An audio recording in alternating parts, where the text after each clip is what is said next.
Vous avez déjà pris l'habitude de suivre Alpha Lumière, aimables téléspectateurs. Nous vous disons grandement pour votre fidélité à cette émission. C'est Alpha Lumière, la philosophie restera la même, la Bible restera ouverte.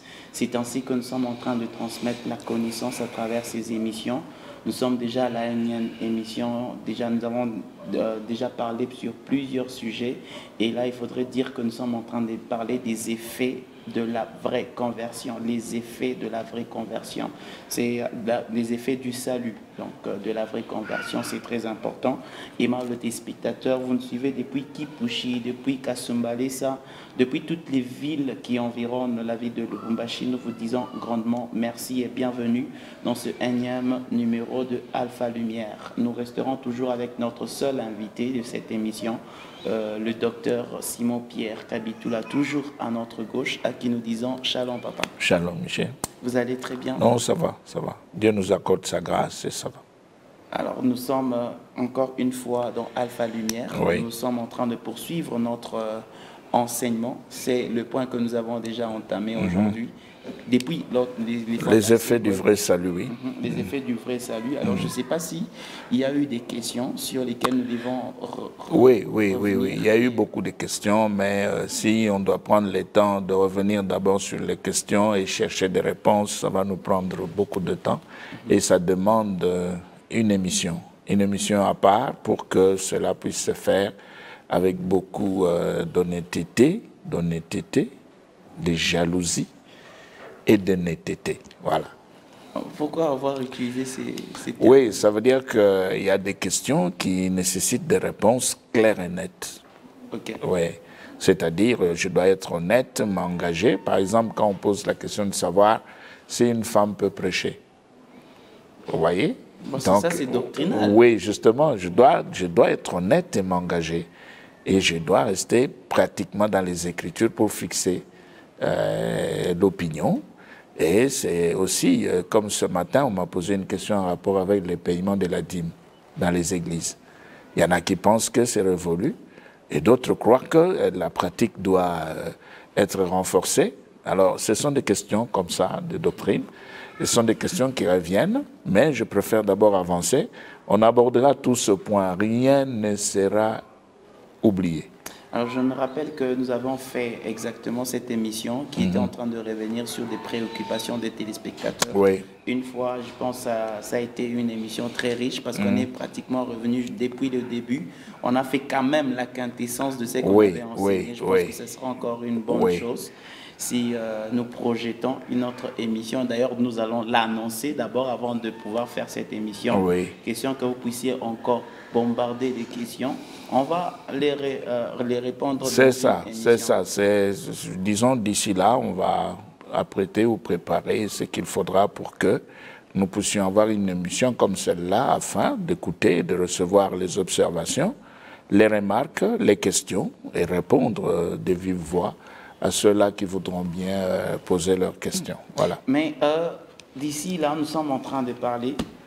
Notre Bible, déjà, ma Bible était ouverte pour dire que nous sommes prêts à pouvoir recevoir ou à continuer les effets du vrai salut. Oui, nous continuons et nous voulons parler des œuvres à cause du salut. C'est-à-dire à cause du salut. Pas des œuvres pour avoir ou pour obtenir le salut, mais les œuvres à cause du salut. C'est-à-dire ce que l'homme doit faire après avoir reçu le vrai salut. Il ne croise pas les bras, il doit se mettre au boulot, il y a deux choses à faire et il doit tout faire pour faire cela. Voilà. Alors, vous parlez des œuvres. Alors, aujourd'hui, nous commençons avec Ephésiens 2. Ephésiens 2, 8, 10. Ephésiens chapitre 2. Le verset, j'utilise aujourd'hui la version Louis Ségon. Eh bien, moi, je vais utiliser le français courant. Ok. Ephésiens chapitre 2, 8, 10, nous lisons la Bible au nom de Jésus. Amen. Car c'est par la grâce que vous êtes sauvés, par le moyen de la foi. Et cela ne vient pas de vous, c'est le don de Dieu. Voilà le premier verset, c'est le verset 8. Il est dit, car c'est par la grâce de Dieu que vous avez été sauvés au moyen de la foi. C'est-à-dire, vous placez votre foi en Christ, vous placez votre foi dans l'œuvre de la croix, c'est suffisant, c'est fini. Et là, vous recevez le vrai salut parce que le salut que Dieu donne est un salut gratuit. C'est le verset 8, verset 9. C'est par la grâce que vous êtes sauvés, oui, et cela vient de, c'est le don de Dieu. Oui.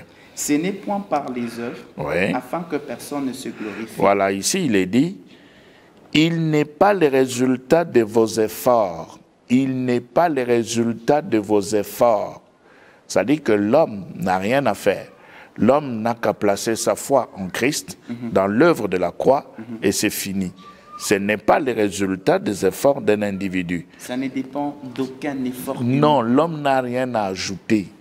Ce n'est pas la foi plus, non. Ce n'est pas la foi plus autre chose. Ce n'est pas la foi plus les sacrifices, plus les jeûnes, plus les offrandes. Ce n'est pas ça. C'est seulement la foi. La foi seule, c'est tout. Ok. C'est 9, oui. 10. Car nous sommes son ouvrage, ayant été créés en Jésus-Christ pour de bonnes œuvres. Voilà. Que Dieu a préparé d'avance afin que nous les pratiquions. Bon, maintenant, dans le courant, il est dit, verset 10, on dit, en effet, c'est Dieu qui nous a formés. Donc, Dieu forme lui-même. Il nous a créés dans notre union avec Jésus-Christ pour que nous menions une vie riche en actions bonnes. Riche en actions bonnes. Celle qu'il a préparée d'avance afin que nous le pratiquions. Voilà le problème. C'est que on reçoit gratuitement les saluts. Il n'y a rien à ajouter. Maintenant, après avoir reçu les saluts, l'individu sauvé, la personne sauvée, qui est devenue enfant de Dieu, devra maintenant tout faire pour découvrir ce que Dieu avait prévu dans le cadre de bonnes œuvres, ces bonnes œuvres qui vont se transformer en plan de Dieu pour la vie de la personne sauvée, les bonnes œuvres qui deviendront pratiquement le style de vie de la personne sauvée. Alors, maintenant ici, il est dit, il nous a créés dans notre union avec Jésus-Christ. Dans le second, on dit son ouvrage. Car nous sommes son ouvrage. Voilà, nous sommes son ouvrage. C'est-à-dire, si nous prenons ouvrage en grec, c'est poéma. Poéma veut dire l'œuvre, le chef-d'œuvre d'un artiste.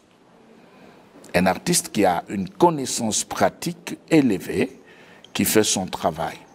Ce n'est pas ergon. Ergon, ce sont les actions des hommes. Ici, nous sommes dans poéma, c'est que Dieu fait. C'est l'œuvre de Dieu, c'est l'action de Dieu.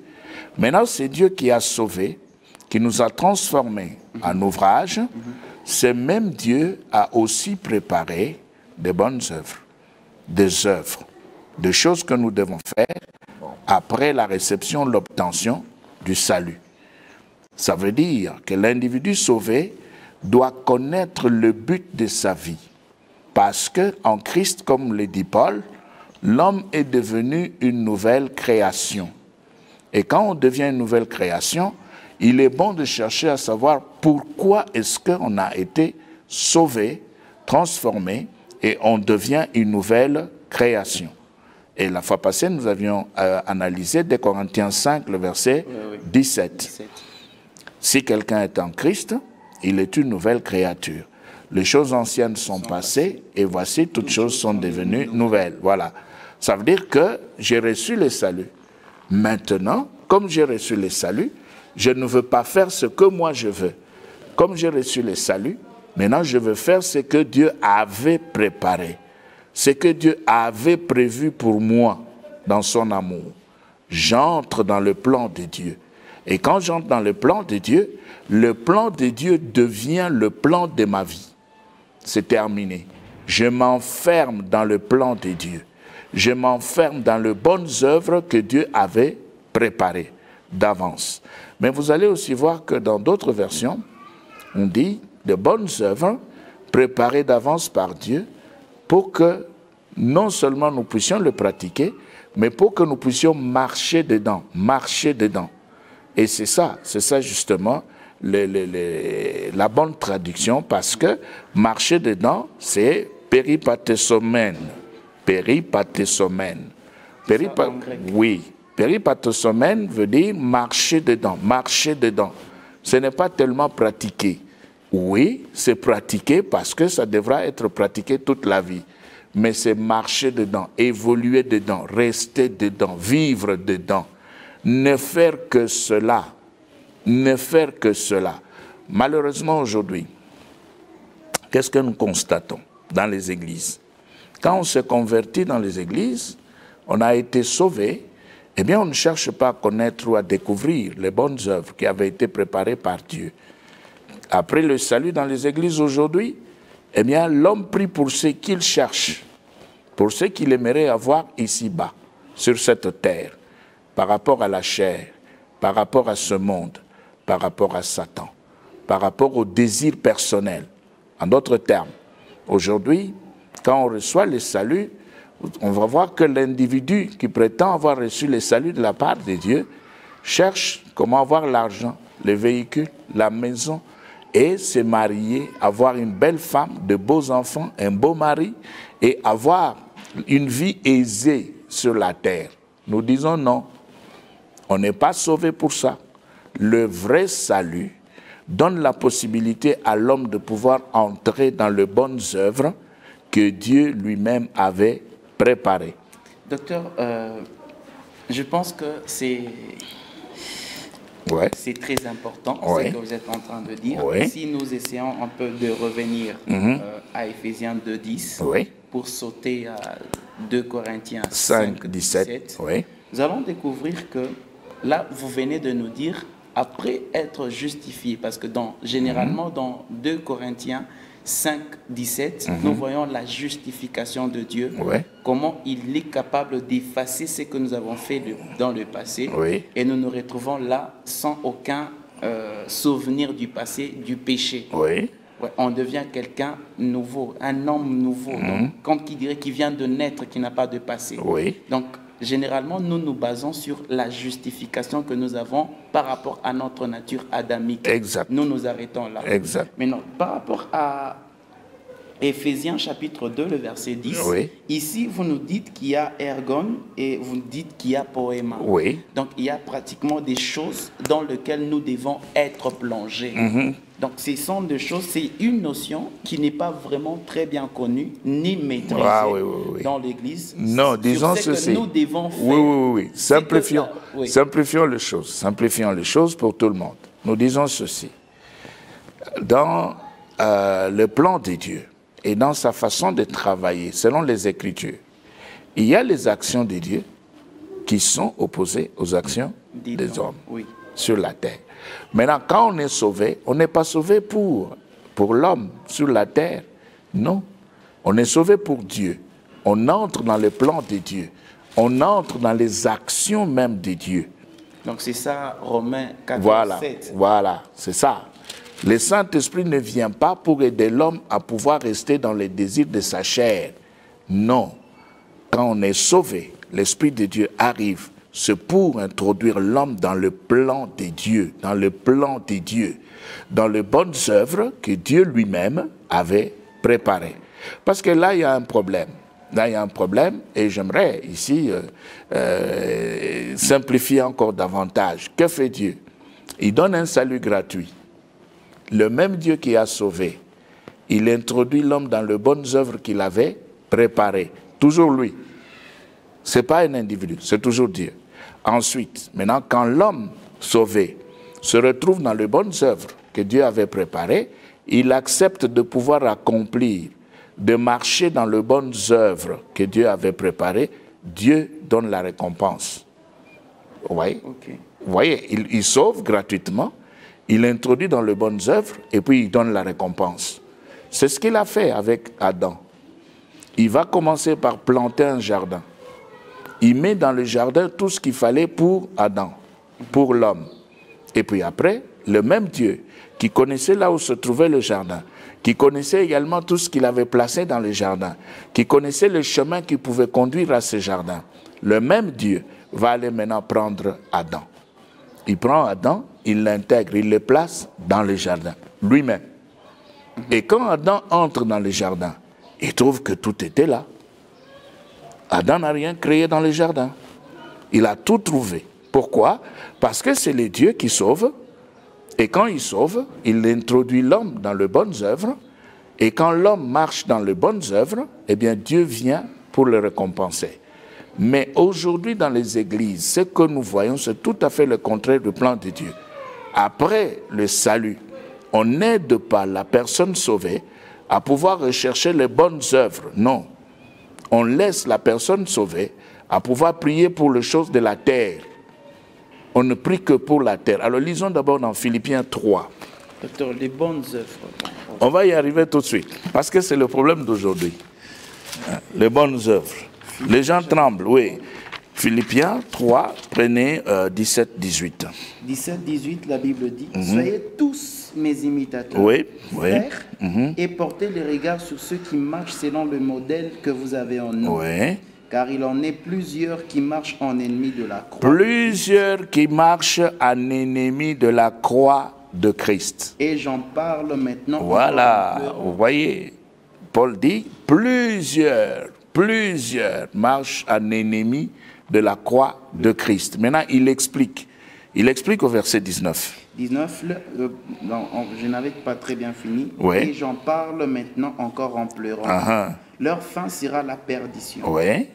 Ils ont pour Dieu leur ventre. Et ils ont pour Dieu leur ventre. C'est-à-dire quand on a reçu le faux salut, on va chercher le bien de la terre. On va prier pour avoir 1 kilo de Thompson. On va prier pour avoir de l'argent. On va prier pour avoir une femme. On va prier pour avoir un mari. On va prier pour enfanter. On va prier pour avoir une maison sur cette terre. On va prier pour avoir un emploi. C'est ça ce que Paul dit là. Relisez le verset 18. Car il en est plusieurs qui marchent en ennemis de la croix de Christ. Je vous en ai souvent parlé et j'en parle maintenant encore en pleurant. Voilà, donc Paul insiste sur le fait qu'il y a des gens qui travaillent, qui sont dans les églises, qui prient, mais ce sont de vrais ennemis de la croix de Christ. Et pourquoi? Il explique cela au verset 19. Et on peut prendre le verset 19. 19, leur fin sera la perdition. Oui. Ils ont pour Dieu leur ventre. Ils ont pour Dieu leur ventre. Oui. Ils mettent leur gloire dans ce qui fait leur honte. Voilà. Ils ne pensent qu'aux choses de la terre. Ils ne pensent qu'aux choses de la terre. Alors, vous allez voir dans les églises, même dans les domaines de ce qu'on donne comme enseignement, eh bien, on va insister sur le fait que Dieu donne tout, Dieu fait tout, Dieu est le Tout-Puissant, seulement par rapport aux choses de la terre.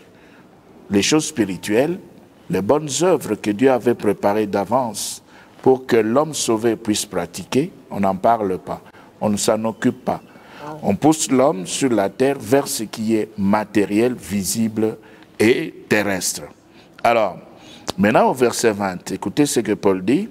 Mais notre cité à nous est dans les cieux, d'où nous attendons aussi comme sauveur le Seigneur Jésus-Christ. Voilà. Quant à nous, nous sommes citoyens des cieux, d'où nous attendons que vienne notre sauveur, le Seigneur Jésus-Christ. Voilà. Donc, quand on est sauvé, on a reçu le vrai salut, on entre dans les bonnes œuvres que Dieu avait préparées d'avance. On commence à pratiquer, on marche dedans. Toute la vie sur la terre avant le retour du Seigneur et la consommation de toutes choses, toute la vie terrestre de la personne qui avait reçu le vrai salut, sa vie restera enfermée dans les bonnes œuvres que Dieu avait préparées. Il n'y a pas de changement. On entre une seule fois pour toutes, on devient une nouvelle création, on reste dans ce que Dieu avait prévu. On n'entre pas dans ce qu'on veut. On n'entre pas dans ce que Satan veut. On n'entre pas dans ce que le monde propose. On n'entre pas dans n'importe quoi, mais on va tout de suite se retrouver dans les bonnes œuvres que Dieu lui-même avait préparées. Parce qu'on est déjà devenu une nouvelle création. Docteur, oui. Le même Paul, l'apôtre des nations, oui. L'apôtre des gentils, oui. C'est lui qui nous demande que nous puissions être ses modèles. Oui. En fait, ses imitateurs. Oui. Que nous puissions les prendre lui comme modèle. Oui. Dans la même épître c'est ça. aux Philippiens, oui. 4, Le verset 5. Le verset 5. Plutôt le verset 6. Oui. Il dit, ne vous inquiétez de rien. Oui. Oui. Ne vous inquiétez de Oui, rien. oui, allons-y. Mais en toute chose, Oui. faites connaître vos besoins. Oui.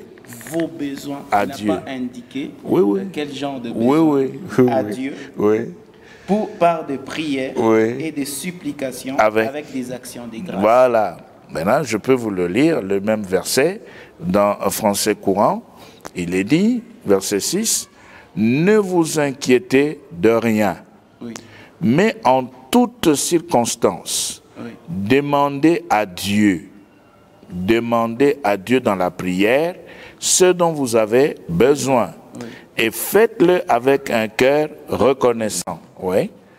Quel est le problème? Le problème, c'est que lorsque vous dites qu'ils ont pour Dieu leur ventre, Oui. Ce n'est pas une stricte distinction qui existe entre ceux qui servent Dieu dans le faux et ceux qui servent Dieu dans le vrai. Dans le vrai, celui qui est vrai, il sait que ce que je suis en train de présenter à Dieu, c'est mon besoin selon la recommandation de Philippiens chapitre 4, verset 6. Non, écoutez, quand par exemple on a un besoin, on va avec le besoin devant celui qui peut le résoudre ou combler. Quand on a un problème, on va avec le problème devant la personne qui peut donner la solution au problème. Mais maintenant, qu'est-ce qu'on fait?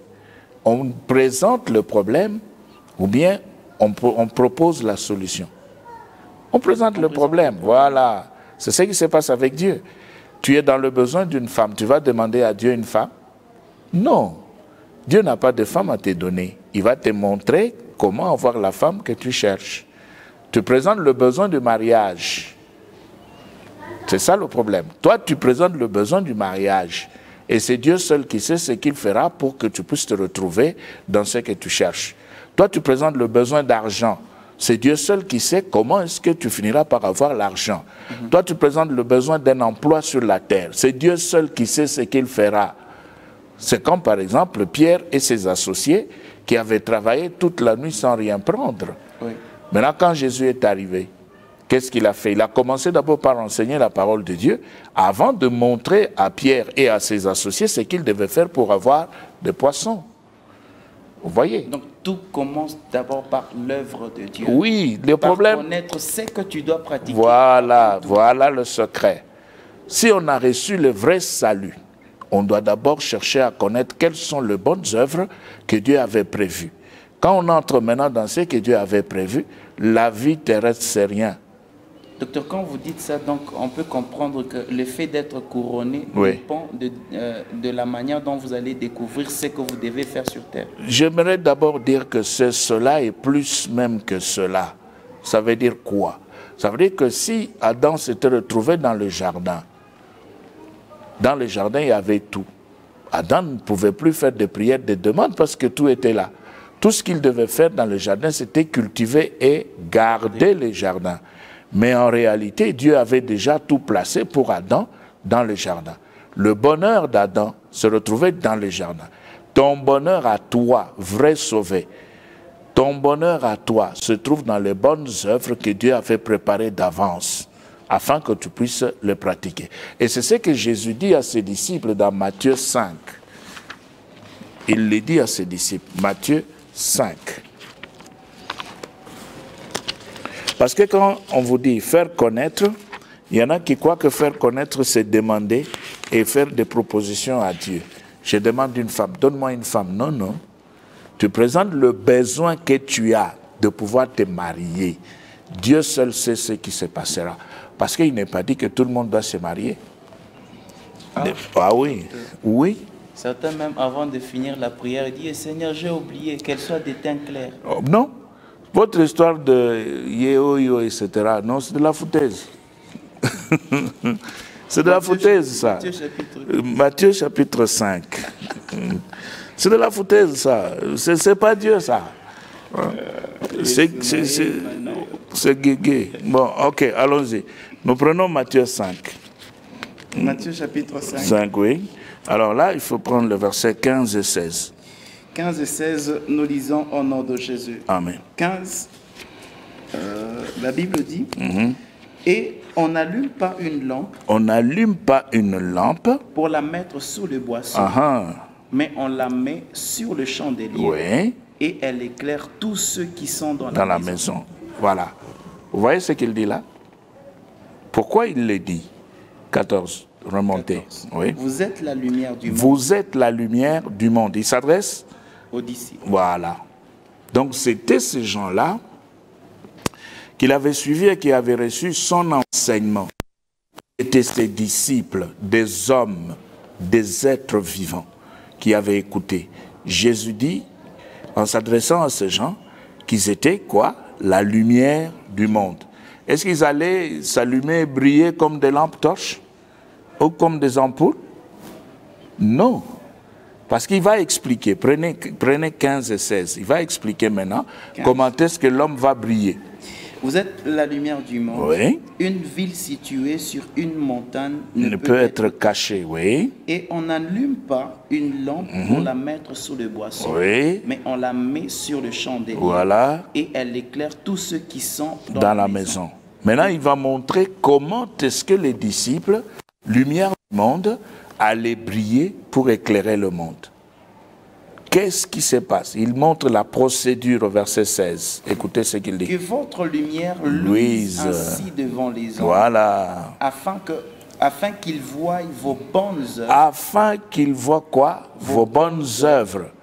Donc, et qu'ils glorifient votre voilà. Père Donc, ça veut dire qu'on ne peut pas, après avoir reçu le vrai salut, ne pas briller. Parce que celui qui ne brille pas, qui n'éclaire pas, n'a pas reçu le vrai salut. Mais celui qui a reçu le vrai salut, brille, éclaire. Pourquoi? Parce que la parole de Dieu porte la vie. Et la vie qui se trouve dans la parole, c'est la lumière des hommes. Maintenant, les disciples qui ont reçu la parole, qui a été enseignée, qui a vécu avec Jésus, devront maintenant éclairer. Et Jésus montre comment on doit éclairer. Il montre cela lui-même. Qu'est-ce qu'il dit? Il dit, vos bonnes œuvres, que les gens puissent voir vos bonnes œuvres.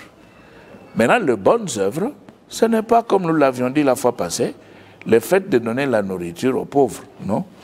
Mais ça ne veut pas non plus dire qu'on ne peut pas donner la nourriture aux pauvres. Si vous avez de la nourriture, vous avez des pauvres autour de vous, vous pouvez les nourrir. Si vous avez des gens sans vêtements autour de vous, donnez les vêtements. Si vous avez des gens sans logement autour de vous et vous avez un logement, donnez les logements. Logez-les. Mais ce n'est pas ça ce que Dieu dit quand il parle de bonnes œuvres. Docteur, ce n'est pas une attaque personnelle que je suis en train de faire, mais quand un pasteur du haut de la chair dit « éclaire là où tu es », ouais. Quel est son impact? Non, quand il dit par exemple « éclaire là où tu es », dans sa conception, il est pratiquement dans la chair. Ça veut dire que éclaire là où tu es veut dire quoi? Donne à manger, donne de l'argent, distribue l'argent, manifeste l'amour du prochain, montre que tu aimes même ceux-là qui insultent Christ, montre que tu les aimes. C'est ça, éclaire là où tu es. Influence. Voilà, éclaire là où tu es, oui. Dans les prières de pousse les gens, oui, pousse les gens qui t'entourent. Ok? Mais dans la prière du combat maintenant, quand on dit éclaire, comment tu vas le faire? Tu es une lampe torche. Tu vas éclairer comment? Dans la prière. Oui, oui. Couper ce qui t'empêche d'éclairer. Oui, mais c'est quoi? Qu'est-ce qui t'empêche d'éclairer? C'est les ténèbres. Oui, comment? Comment attaquer les ténèbres? Oui, oui. Oui, c'est ça le problème. Parce que je pose ces questions-là pour faire voir que parfois on dit certaines choses pour rien. Parce que c'est peut-être... On dit certaines choses pour combler le vide. Non, docteur, c'est une prière sacerdotale. Oui. Nombre chapitre 6, oui. On peut lire comment les sacrificateurs devaient faire pour inscrire le nom de Dieu sur le peuple. Oui. Il y avait des déclarations à faire. Verset 18, à partir de 22. Oui. 6, 22. L'Éternel parla à Moïse et dit, parle à Aaron et à ses fils et dit, vous bénirez ainsi les enfants d'Israël, vous leur direz que l'Éternel te bénisse et qu'il te garde, que l'Éternel fasse fasse luire sa face sur toi et qu'il t'accorde sa grâce. Que l'Éternel tourne sa face sur toi exact. et qu'il te donne la paix. C'est ainsi qu'ils mettront mon nom sur les enfants d'Israël. Très bien. Et je les bénirai. Mettre le nom de Dieu sur les enfants. Très bien. Éclaire là où tu Je suis d'accord, c'est la parole de Dieu. Vous avez lu dans la Bible. Où est-ce que Jésus a fait ça? Dans le Nouveau Testament. Oui. Parce que tu ne me diras pas que Jésus n'avait pas connu cette parole-là. Où est-ce qu'il a fait ça? Voilà. Maintenant, vous comprenez? Dans la prière. Oui, il y a un problème. Il y a un problème là. C'est pourquoi je vous ai posé cette question-là. Il y a un problème. Et si vous suivez aussi les apôtres, où est-ce qu'ils ont fait ça? Parce qu'ils ont trouvé ça avant nous, dans la Bible. J'ai vu seulement en train de dire que la grâce vous voyez, c'est ça. C'est pourquoi je vous dis ceci. Je dis que dans la Nouvelle Alliance, si on a reçu le vrai salut de Dieu, on doit d'abord chercher à découvrir les bonnes œuvres que Dieu avait préparées d'avance pour que nous puissions les pratiquer. Maintenant, notre plus grand problème et le travail que nous devons faire, c'est chercher à découvrir ce qu'il faut faire pour découvrir, si je dois me répéter, les bonnes œuvres. Parce que nous parlons de bonnes œuvres, préparées par Dieu d'avance pour les vrais sauvés. Les bonnes œuvres pour les vrais sauvés, je ne cesserai jamais de me répéter, ce n'est pas le fait de prier, je veux une femme, ceci, je veux l'argent, je veux aussi voyager. Non, ça n'a rien à voir avec Dieu tout ça. Ça sont des prières terrestres charnelles. Ça, c'est le cœur de l'homme qui parle, qui s'adresse à Dieu. Vous voyez? Mais maintenant, comment découvrir les bonnes œuvres? Et je dirais même les vraies bonnes œuvres de Dieu. Est-ce que c'est appartenir à une communauté? Est-ce que c'est être dans une église donnée? Est-ce que c'est faire le désir ou accomplir le désir de quelqu'un? Non. Nous avons un exemple dans le livre des Actes des Apôtres, chapitre 13. 1, 3. Actes des Apôtres, chapitre 13. C'est la mise à part de Paul et Barnabas. Oui, c'est la mise à part de Paul et Barnabas, oui. Il y avait dans l'église d'Antioche. Il y avait dans l'église d'Antioche. Il y avait. C'est-à-dire, cette église était vivante. Il y avait dans l'église d'Antioche des prophètes et des docteurs. Barnabas, Siméon appelé Niger, Lucius de Cyrène, Manaën, qui avait été élevé avec Hérode le tétrarque et Saul. Pendant qu'ils servaient le Seigneur dans leur ministère et qu'ils jeûnaient, le Saint-Esprit dit, mettez-moi à part Barnabas et Saul pour l'œuvre à laquelle je les ai appelés. Voilà, vous voyez ici, on nous dit que dans l'église d'Antioche, il y avait des prophètes, des enseignants. Mais on nous donne le nom des ministres qui étaient là, qui travaillaient. Alors qu'ils étaient déjà en train de travailler, l'Esprit de Dieu va maintenant donner un message. Au milieu de gens qui travaillaient, qui jeûnaient, qu'est-ce que l'Esprit dit? Mettez-moi à part Barnabas et Saul pour l'œuvre à laquelle je les ai appelés. Mais ils étaient déjà en train de travailler, non? Ils étaient en train de travailler. Parce que dans l'église d'Antioche, ils n'étaient pas là, bras croisés. Ils étaient effectivement en train de travailler à côté des autres. Et c'est pourquoi ils étaient aussi en train de jeûner, de prier avec les autres. Et ils accomplissaient le ministère. Mais maintenant, l'Esprit de Dieu arrive pour dire, ce que vous faites là, c'est bon. Mais vous avez autre chose à faire dans le cadre de bonnes œuvres que Dieu avait préparées pour vous deux. Vous devez sortir du lot. Vous devez vous séparer. Il y a une autre œuvre qui vous attend. Vous voyez? C'est ça, c'est comme ça que ça doit marcher. Et c'est pourquoi nous disons ceci. Un vrai sauvé n'est pas oisif. C'est-à-dire, il ne peut pas rester dans l'église bras croisés.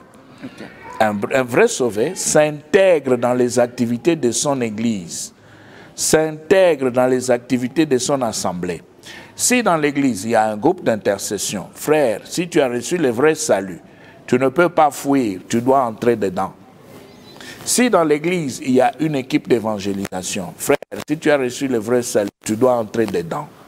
C'est-à-dire, il faut se mettre dans le mouvement de l'église en attendant la lumière de Dieu. C'est ce qui se passe ici dans l'église d'Antioche. Ces gens étaient en activité. Ce n'étaient pas des paresseux comme nous le voyons aujourd'hui. Des paresseux pourquoi? Des paresseux parce qu'on vient à l'église seulement pour le besoin de la terre. On vient à l'église seulement pour ce qu'on est en train de chercher.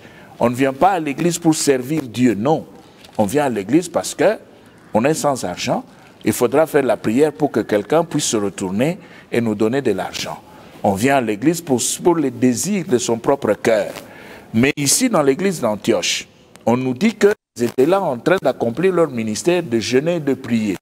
Et pendant ce temps-là, le Saint-Esprit arrive et révèle les bonnes œuvres que Dieu avait préparées pour Paul et Barnabas.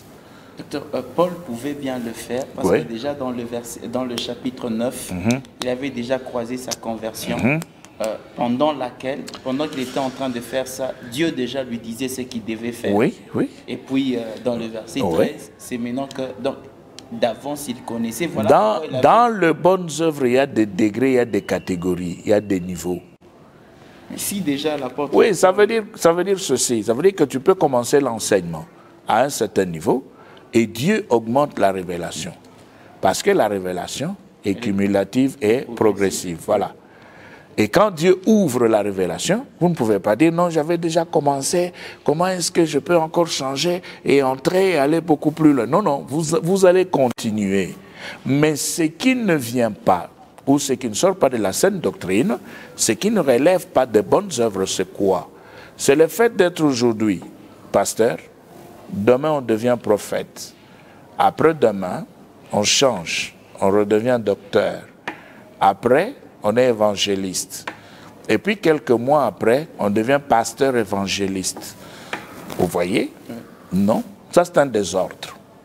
C'est peut-être quelqu'un qui n'a pas encore connu très bien son appel. Oui, justement. Il est compliqué par les appellations. Oui. Peut-être il n'est pas suffisamment informé. Il a reçu l'appel de Dieu, il ne se connaît pas, il embrasse tout. Aujourd'hui, il va se présenter comme un pasteur. Demain, il dira, non, je suis docteur enseignant de la parole de Dieu. Et puis après, demain, non, je suis prophète. Quelques mois après, non, je suis pasteur évangéliste. Parce que parfois, je reste là et puis parfois, je sors. Voilà. Vous voyez, c'est un désordre. C'est pourquoi il faut prendre le temps de pouvoir prier, interroger le Seigneur et attendre. Laissez l'Esprit de Dieu opérer. Il faut être patient, il faut rester au pied du Seigneur. Dans la prière, passer beaucoup de temps dans la prière et faire ce qu'on peut faire dans son assemblée. C'est ainsi que nous voyons des gens qui n'avaient pas bien assimilé le message de Dieu. Ils n'ont pas très bien compris ce que l'Esprit voulait leur dire. Ils sont sortis. Ils ont créé des ministères qui n'avancent pas. Des ministères qui n'avancent pas. Des ministères qui tournoient en rond. Stériles. Oui, stériles, qui n'ont pas résisté à l'épreuve du temps. Pourquoi? Simplement parce qu'on était pressé. Peut-être qu'effectivement, Dieu avait parlé, mais ce n'était pas encore le moment de sortie. Il fallait attendre pour avoir la confirmation personnelle. Mais il y a aussi des pasteurs qui ne veulent pas laisser sortir ceux-là qui doivent partir. Ça aussi, c'est mauvais, c'est un désordre dans le champ de Dieu. Parce qu'après tout, les bonnes œuvres ne dépendent pas d'un homme sur la terre, les bonnes œuvres dépendent de Dieu. Que tu insistes beaucoup sur ce point-là, afin que ceux qui croient en Dieu veillent à s'engager à fond, dans les actions bonnes. Voilà qui est bon et utile à tous. Voilà qui est bon et utile à tous. Ça veut dire quoi? Ça veut dire que quand Dieu a déjà donné la révélation, je connais mon travail. Je sais que mon problème, c'est que Dieu attend de moi sur la face de la terre, au milieu des hommes, sous le soleil. C'est l'enseignement de la parole. Qu'est-ce que je fais maintenant? Je dois étudier la parole. Je dois passer beaucoup de temps dans l'étude de la parole de Dieu parce que je sais que c'est mon travail. Parce que je sais que c'est ce que Dieu attend de moi. Parce que je sais que même si aujourd'hui je suis encore en train de respirer, et si Dieu doit me protéger, il ne le fera pas pour me faire plaisir. Il va le faire à cause du travail qu'il m'a donné, à cause de bonnes œuvres qu'il a révélées. C'est pourquoi nous disons ceci. Si on n'a pas reçu la révélation de bonnes œuvres, il est souhaitable d'attendre dans son assemblée, de rester dans l'intercession, de rester dans l'évangélisation, de rester dans les activités de l'Église, mais ne pas croiser les bras. Parce que tous ceux-là qui croisent les bras, tous ceux-là qui ne prient que pour les choses de la terre, ils ont pour Dieu leur ventre. Et ce sont les ennemis de la croix de Christ. Et ils mettront beaucoup de temps pour recevoir quelques gouttes de bénédiction du Seigneur. Parce que tout ce que le Seigneur fera, c'est les garder jusqu'au jour où ils vont recevoir la révélation. C'est tout ce qu'il va faire. Docteur, dans Samuel chapitre 10, le verset 7, la Bible dit « Lorsque ces signes auront eu pour toi leur accomplissement, fais ce que tu trouveras à faire, car Dieu est avec toi. » Lorsque ces signes auront pour toi leur accomplissement, fais tout ce que tu trouveras à faire, car Dieu est avec toi. Alors, par rapport à cette parole de Samuel à Saül, comment comprenez-vous les bonnes œuvres dans cette intervention? Parce que nous voyons quelqu'un qui vient de rencontrer un prophète qui donne... non, c'est simple. Non, je réponds. J'ai déjà compris la question. Peut-être que si je vais à côté, vous allez revenir sur la question. Mais je veux dire ceci. Ce n'est pas que celui qui a reçu la prophétie s'était déterminé de pouvoir faire ce qui sortait de son cœur. Non. C'est un prophète qui lui a parlé. Et le prophète lui a parlé de la part de Dieu. Et le prophète lui a dit, voici les signes. C'est une révélation. C'est une prophétie. Donc c'est Dieu qui était la cause, c'est Dieu qui était en train de parler. Maintenant, lui, qu'est-ce qu'il devait faire? Il devait considérer cela comme venant de la part de Dieu, et en marchant, il était donc obligé de pouvoir faire pratiquement ce que le prophète avait dit. Il ne devait pas s'en détourner.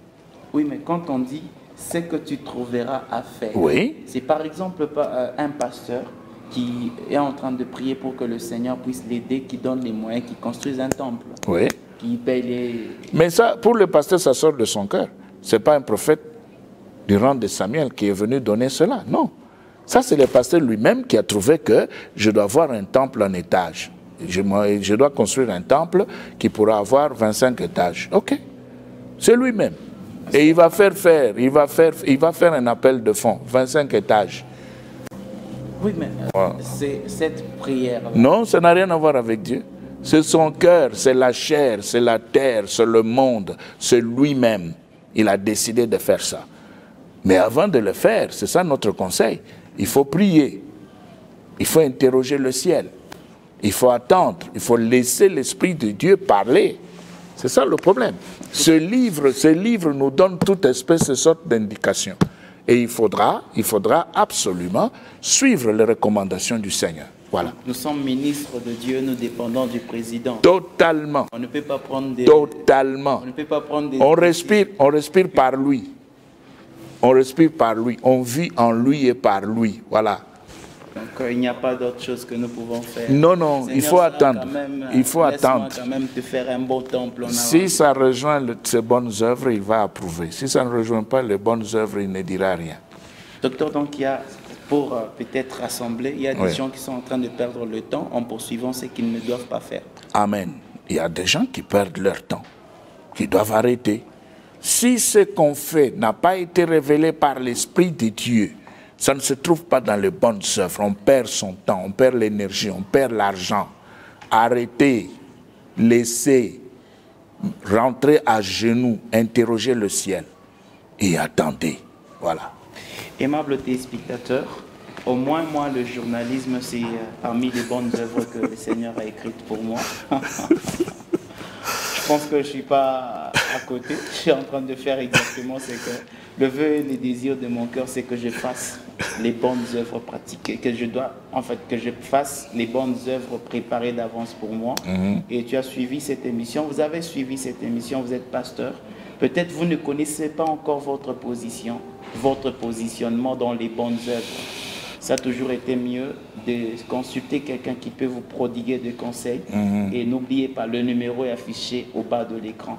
Il est des gens à qui Dieu a remis cette capacité de pouvoir détecter que votre grâce, vous travaillez comme pasteur. Voici comment un pasteur travaille. Quand même, il peut vous aider à pouvoir faire cela. Le numéro est affiché au bas de l'écran, le numéro du docteur. Nous disons grandement merci pour votre fidélité. Merci pour le temps que vous passez à consulter notre page, notre chaîne YouTube, Alpha Lumière. Alpha Lumière, là où il y a beaucoup encore d'enseignements, toujours du docteur Simon Pierre Kabitoula, qui a toujours été à notre gauche. Oui, les gens, Michel, les gens demandent toujours l'adresse de l'église. Bon, ce n'est pas encore le moment de donner à la télé l'adresse de l'église. Je le ferai autant convenable, qu'ils soient patients. Pour le moment qu'ils écoutent. C'est ça. Merci beaucoup. Donc, nous vous fixons rendez-vous très très prochainement avec le même et les réels plaisirs. D'ici là, portez-vous bien. Shalom. Shalom chez vous.